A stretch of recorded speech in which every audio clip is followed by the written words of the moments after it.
আমার চ্যানেলে নতুন হলে অবশ্যই চ্যানেলটি সাবস্ক্রাইব করে বেল আইকনটি প্রেস করে পাশে থাকবেন। এডুকেশনাল ক্রিয়েটিভিটি চ্যানেলে সকলকে স্বাগত। আজ যে বিষয়ে আলোকপাত করব সেটি হলো এসএসসি চাকরিহারা গ্রুপ সি ও গ্রুপ ডি তাদের জন্য ভাতা চালু হয়েছে। সেই ভাতা পাওয়ার জন্য কি কি করতে হবে আর কি কি রয়েছে আর কারা এই ভাতা পাবে না সেই সম্পর্কিত গুরুত্বপূর্ণ আপডেট কিন্তু এই ভিডিওতে রয়েছে। তো কি কি প্রসেস ভাবে অ্যাপ্লাই করবেন সেই সম্পর্কিত তথ্য আপনারা পেয়ে যাবেন, সেই জন্য ভিডিওটি না কেটে শেষ পর্যন্ত দেখবেন। এবং যারা আমার চ্যানেলে নতুন তারা অবশ্যই চ্যানেলটি সাবস্ক্রাইব করে বেল আইকনটি প্রেস করে পাশে থাকবেন। চলুন আমরা সরাসরি আলোচনায় চলে যাই। তো দেখতে পাচ্ছেন নোটিফিকেশন গেজেট আকারে প্রকাশিত হয়েছে। তো এখানে প্রথমেই লেখা রয়েছে the governor is place to introduce the following scheme to provide limited livelihood support and social security.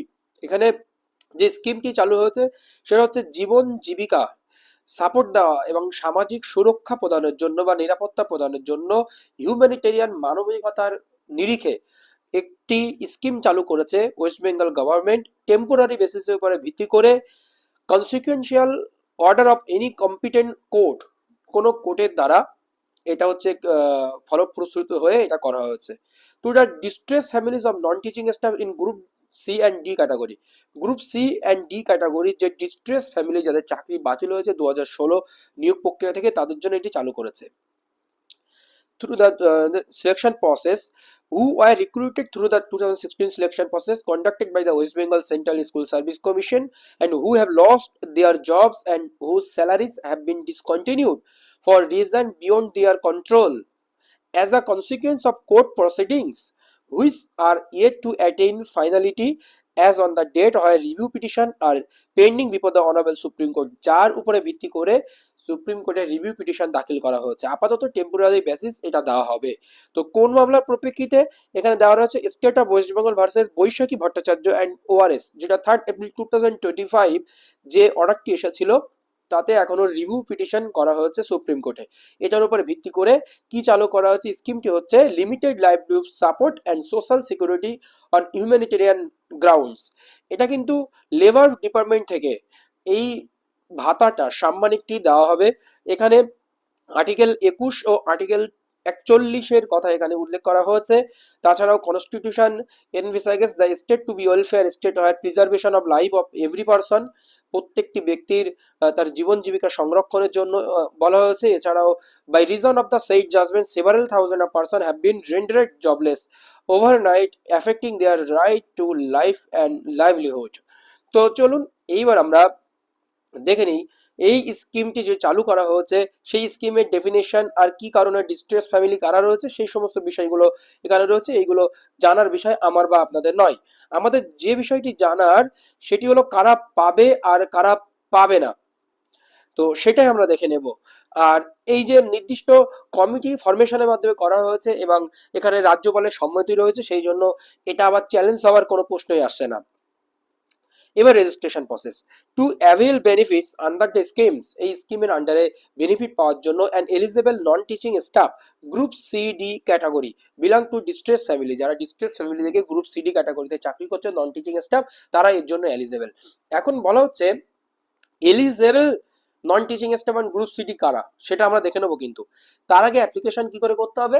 Submits an application in the prescribe format attach herewith as annexure 1 annexure A along with necessary supporting documents, আর necessary supporting documents আর annexure এ।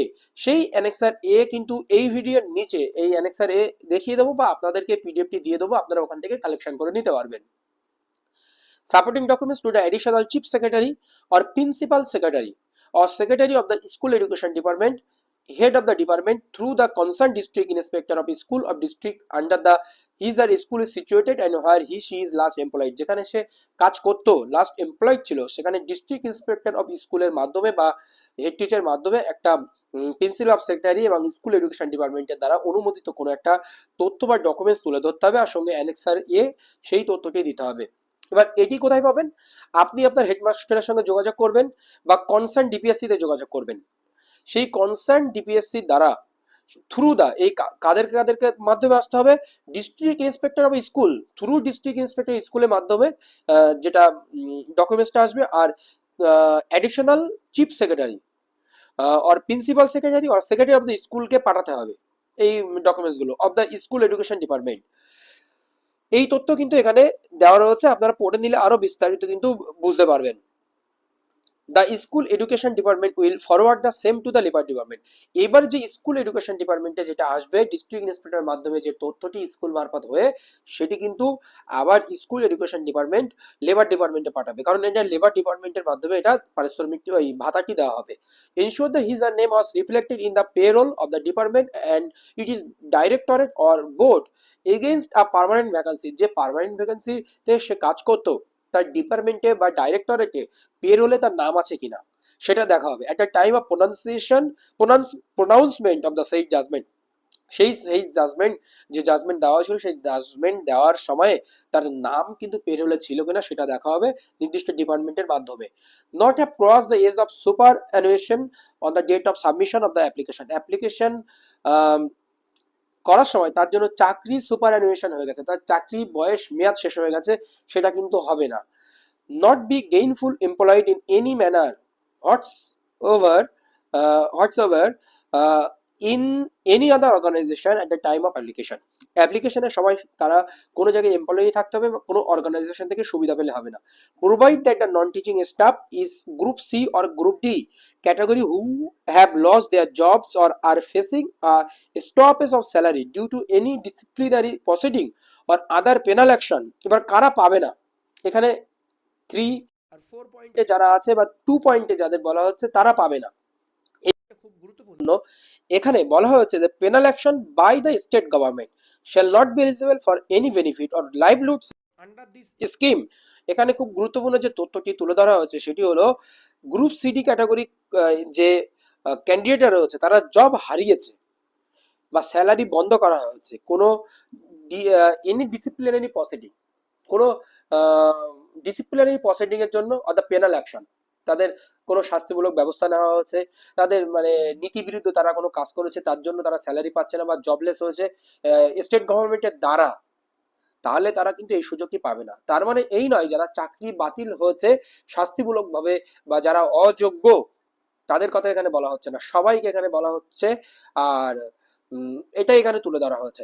এবার appellate authority কোথায়, additional chief secretary, principal secretary, secretary of department, এটা জানারও আমাদের বিষয় নয়।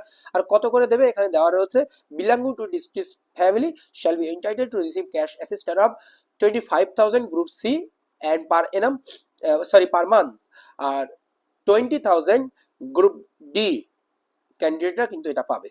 Benefit shall be discontinued upon occurrence of any of the following events. এই যে নিচের গুলো কারণে কিন্তু বেনিফিট আবার ডিসকন্টিনিউ করা হবে। On the date of the অ্যাপ্লিক্যান্টের মৃত্যু হলে, on the date on which the applicant attains at the age of superannuation মানে অবসর নিলে বা চাকরিকালীন বয়স শেষ হয়ে গেলে, upon the proceeding before the honourable supreme court arising out of civil appeal number এত state west Bengal Baishakhi Bhattacharya attaining finality through final disposal of the review petition or any other further petition be filed in the accordance with law by the Supreme Court of India wherever is earlier। তো এই supreme কোর্টের যে review petition করা হয়েছে সেই review petition যদি খারিজ যায় বা তার ফাইনাল অর্ডার আসার পর কিন্তু তারা আর পাবে না, due to any other provision laid down in the scheme by the state government time to time. যদি any other provision laid down the scheme, কোনো স্কিমের আন্ডারে কোনো প্রভিশন আনে সেই প্রভিশনের উপর ভিত্তি করে তারা পাবে না। On the applicant securing other means of livelihood, তারা যদি মানে জীবন জীবিকা অর্জন করার আলাদা পথ তারা খুঁজে নেয় at the discretion of the state government বা whichever is applicant or তো বলছে ডিসক্রিপশন অফ দ্য স্টেট গভর্নমেন্টের কোনো মানে মানে পরিলক্ষিত হয়েছে যে স্টেট গভর্নমেন্ট মনে করছে এখন আর দিতে হবে না সেক্ষেত্রে। এবার মোড অফ পেমেন্ট, লেবার ডিপার্টমেন্টের থেকে তাদেরকে বেনিফিট ট্রান্সফার করা হবে ইলেকট্রনিক ডাইরেক্ট বেনিফিট, মানে অ্যাকাউন্টে যেভাবে স্যালারি ঢোকে ওইভাবে কিন্তু তাদের টাকাটা ঢুকবে। এই হচ্ছে তথ্য দেওয়া রয়েছে, আর জানার খুব একটা প্রয়োজন নেই। এবার হচ্ছে অ্যানেক্সার এটা ফিল আপ করে সম্পূর্ণ এই তথ্যগুলো মানে ফিল আপ করতে হবে, ফটো মারতে হবে, ফুল নেম যা যা দেওয়া আছে ইত্যাদি ইত্যাদি দিয়ে এবং এখানে যা যা ডকুমেন্টস দিতে বলেছে এইগুলো ফিল আপ করার পরে আপনারা এইগুলো হেয়ার বাই ডিক্লেয়ার দেবেন আপনার, দিয়ে এখানে টিক মারবেন, সিগনেচার করবেন, এটা ফিল আপ করবেন। এটা ফিল আপ করার পর signature head of the department মানে স্কুলের হেড টিচারের কাছে সই করে থ্রু ডিআই দিয়ে স্কুল এডুকেশন ডিপার্টমেন্টের কাছে এটা কিন্তু পাঠিয়ে দিতে হবে। এই হচ্ছে গুরুত্বপূর্ণ তথ্য রয়েছে গ্রুপ সিডি ক্যান্ডিডেট কারা পাবে আর কিভাবে আবেদন করবেন বা কবে থেকে আপনারা পাবেন এবং পাবেন না সেই সমস্ত তথ্য এখানে রয়েছে। ধন্যবাদ। আমার চ্যানেল নতুন হলে অবশ্যই চ্যানেলটি সাবস্ক্রাইব করে বেল আইকনটি প্রেস করে পাশে থাকবেন।